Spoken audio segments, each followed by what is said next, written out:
مليون 650. مش شطبه تشطيب ايديه ولا اي حاجه من الكلام ده. خد ادانا له 650 بعدها 500.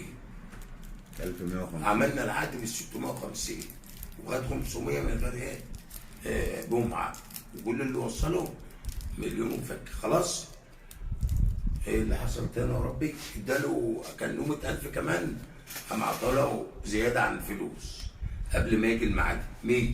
قال لك يلا من ضمن الفلوس باقي الوقت 600 ولا 600 اللي فاكر موجود الفلوس وجيزت. الراجل يتاخر شهرين، الناس كلها بتتاثر سنه وسنتين وثلاثه وعاوز يعني 1000 جنيه زياده.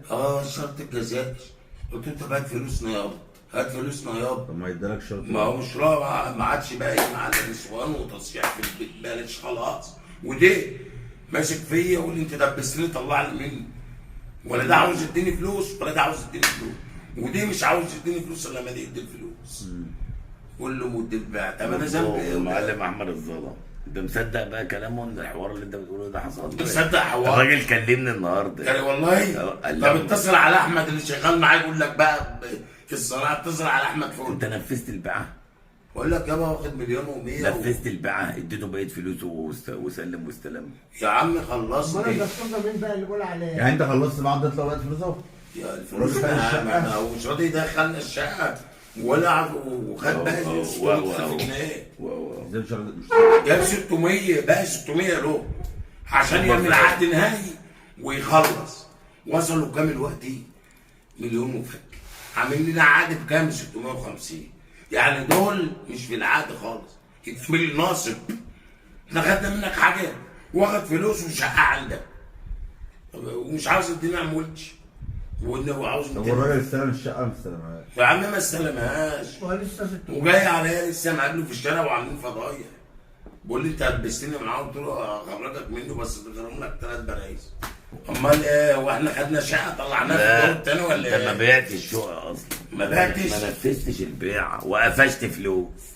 ايه الهبل ده؟ انت انا تختار هو خد عليه. مصطفى فوده فلوس؟ امال ايه؟ خد قد ايه؟ مش مديك كام يا ابني؟ بيقول لك 5 ولا 28 ده 5 بقى عنده 22. قفش ما اعرفش. لا نفذش. امال واخد الفلوس دي ليه؟ بيقول لك ما نفذش. واخد مليون و150 وما نفذش. طب فين الشقه وفين اللي استلم؟ الشقه عنده ما استلمناش. لسه 650,000 استلم. واخد عقد ب 550 ومعاه 650 زياده، يبقى مين اللي ناصب؟ انت بتحلق حواجبك فين؟ عند رؤوف الجزار. يا عم عامل شرط جزائي. عامل مده. ما اعرفش. المهم مع مصطفى مش ما هيجي انتش معانا عارف في العقد الفاضي. مكتوب في ايه. يا عم انا مالي، والمهم معمول شرط جزائي. تعالى يا ابو حماد. ايه يا ابني انت لابس الطايله كده؟ لا لا لا تعالى انا حاج احمد اتفضل. لا ابو عبده النهارده شفت موتت